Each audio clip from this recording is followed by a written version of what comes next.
नमस्ते दोस्तों, आप सब कैसे हैं? मुझे उम्मीद है कि आप सब ठीक होंगे। ये मेरा पहला YouTube वीडियो है और मैं आप सभी का स्वागत करता हूं। चलिए कहानी की शुरुआत करते हैं।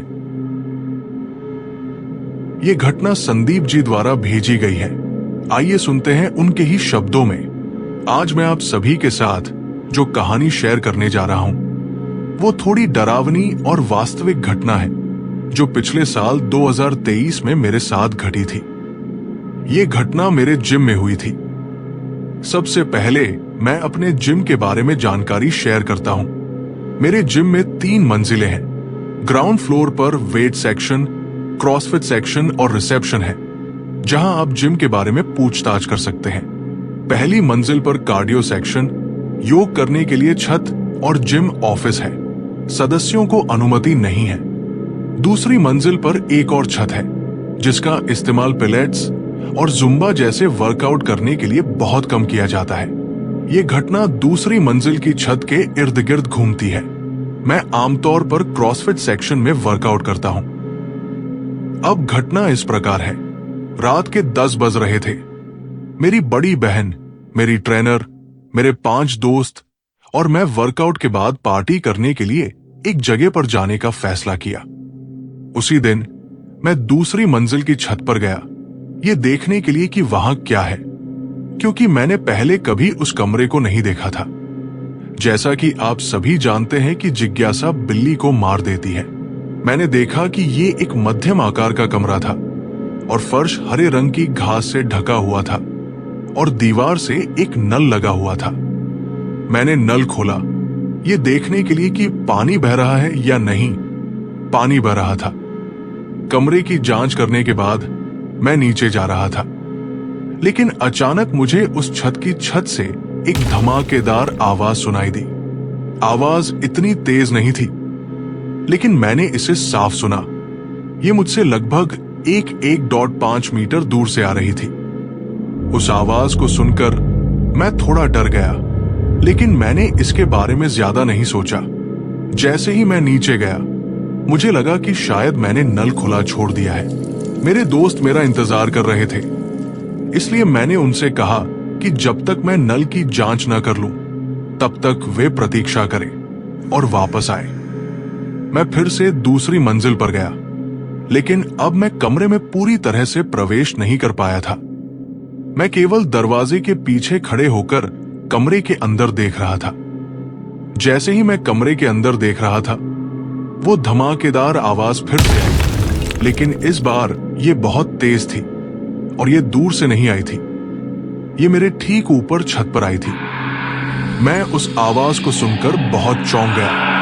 मैंने नल को चेक किए बिना ही दरवाजा बंद कर दिया और अपने डर को दूर करने के लिए कर्पूर गौरम करुणा अवतारम, भगवान शिव का मंत्र का जाप करते हुए जल्दी से नीचे चला गया।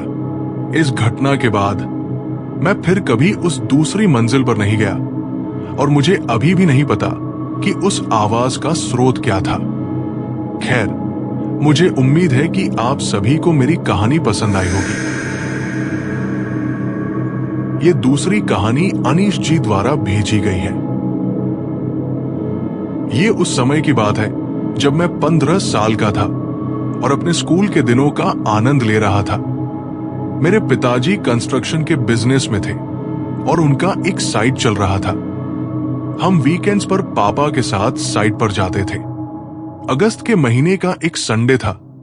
हम पापा के साथ साइट पर गए थे और वहां पास में एक झील थी, तो हमने दिन भर वहां झील के पास मजे किए और नजारा देखा। हम घर लौटे और बाहर डिनर किया। अगले दिन मुझे तेज बुखार आ गया और मैं स्कूल नहीं जा पाया। ये 3 से 4 दिन तक चलता रहा, लेकिन बुखार नहीं उतर रहा था और न ही दवाई काम कर रही थी। 3 से 4 दिन बाद दिन में मैं ठीक रहता था, लेकिन जैसे ही अंधेरा होता बुखार आ जाता और रात होते होते बुखार बहुत तेज हो जाता। दवाइयां बेअसर थी और बदन में बहुत दर्द होता, खासकर पैरों में। ये करीब 15 दिनों तक चला। मेरे माता पिता बहुत परेशान थे क्योंकि सारे ब्लड टेस्ट नॉर्मल थे, लेकिन मेरी तबीयत दिन ब दिन बिगड़ती जा रही थी। एक दिन मैं सो रहा था और अचानक नींद में रोने लगा। मेरी आवाज सुनकर मां दौड़कर आई और पूछा क्या हुआ, लेकिन मैं सो रहा था। सबसे हैरानी की बात यह थी कि मैं कन्नड़ भाषा में कुछ बोल रहा था, जबकि मुझे कन्नड़ का एक शब्द भी समझ में नहीं आया। मेरी मां ने पिताजी को तुरंत घर बुलाया। अब ये हर रोज होने लगा और मेरे माता पिता समझ नहीं पा रहे थे कि मैं क्या कह रहा हूं। वे डर गए थे और किसी को बताने से हिचकिचा रहे थे कि लोग क्या कहेंगे। एक दिन चौकीदार अंकल ने यह सब सुना और ऊपर आकर देखने आए कि सब ठीक है या नहीं। संयोग से वे कन्नड़ समझते थे। उन्हीं की मदद से मेरे माता पिता को पता चला कि ये एक आत्मा थी जो कन्नड़ में बोल रही थी और मुझसे मदद मांग रही थी। वो एक महिला थी जिसे उसके मजदूर पति ने शराब पीने के लिए पैसे न देने पर मार दिया था। न सिर्फ उसे बल्कि उसकी बेटी को भी मारकर उसी जगह दफना दिया था जहां पिताजी का कंस्ट्रक्शन काम चल रहा था। उसकी पूरी कहानी सुनने के बाद माता पिता और चौकीदार अंकल ने पूछा कि वो क्या चाहती है और मुझे क्यों परेशान कर रही है। आत्मा ने कहा, मैं इसे छोड़ दूंगी, बस मुझे और मेरी बेटी के शव को वहां से निकालकर ठीक से अग्नि संस्कार कर दो और सारे जरूरी रीति रिवाज पूरे करो।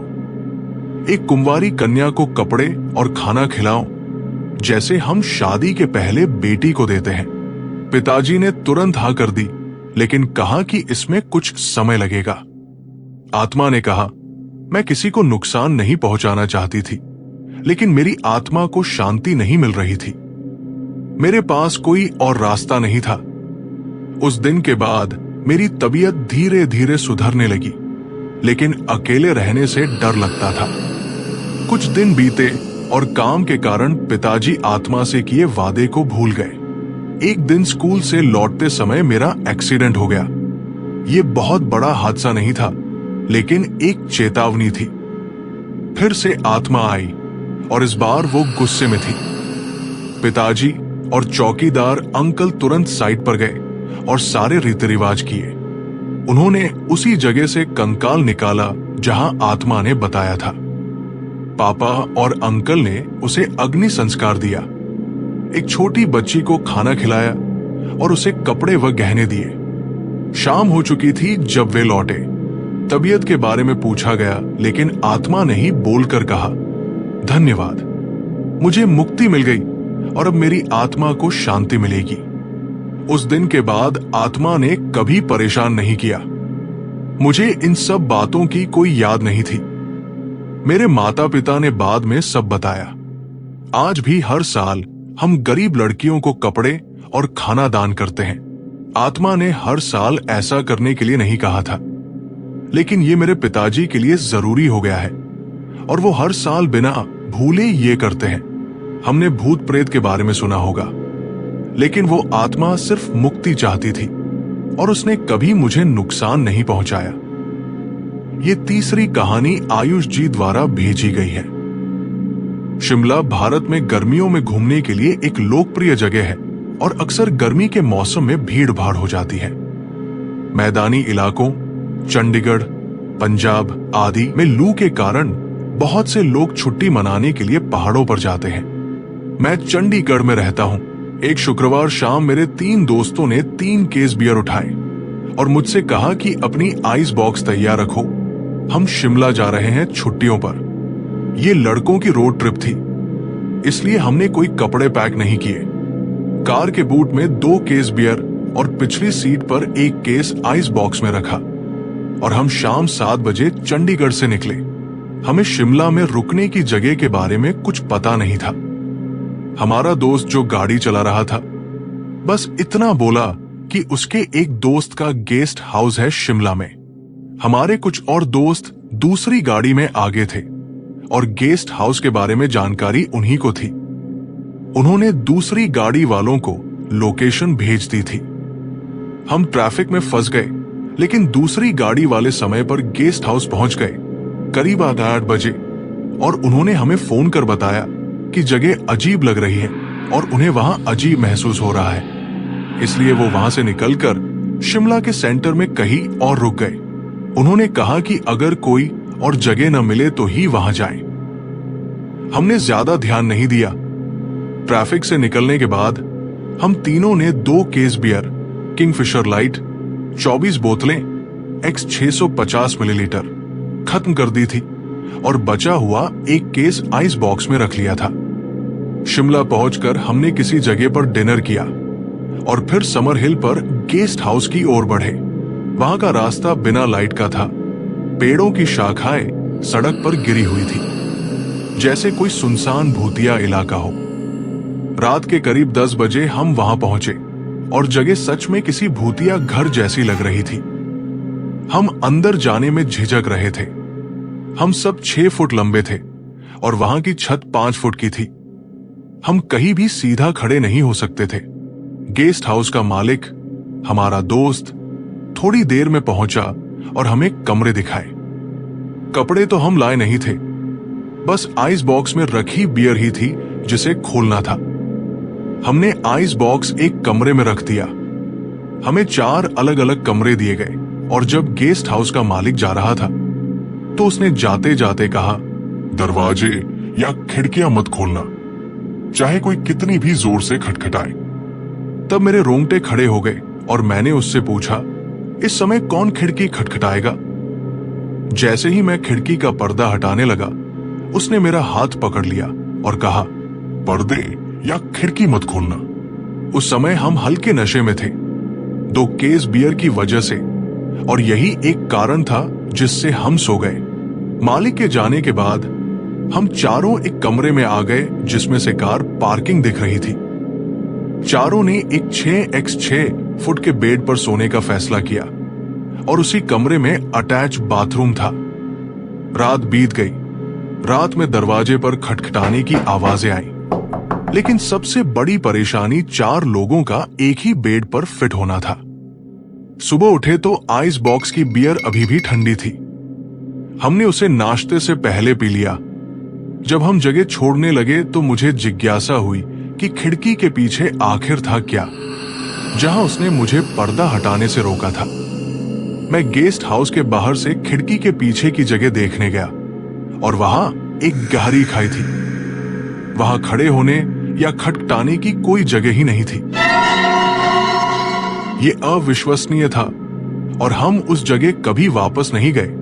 नहीं, हमने उस दोस्त पर कभी भरोसा किया कि वो कहीं रुकने की जगह बुक करे। दरअसल हम चारों फिर कभी एक साथ पहाड़ी सफर पर नहीं गए। कुछ महीनों बाद हमारे दोस्त ने हमें खबर दी कि गेस्ट हाउस का मालिक, उसका दोस्त, ने उसी गेस्ट हाउस में आत्महत्या कर ली। उसके बाद हमने फिर कभी इस बारे में बात नहीं की। तो दोस्तों, आपको आज की सच्ची डरावनी घटनाएं कैसी लगी? अगर आप इस तरह की कहानियां और सुनना चाहते हैं तो इस वीडियो को लाइक करें और मेरे चैनल को सब्सक्राइब करें और बेल आइकन दबाएं ताकि आप कोई भी वीडियो मिस न करें। आज के लिए इतना ही। हम अगले वीडियो में मिलेंगे।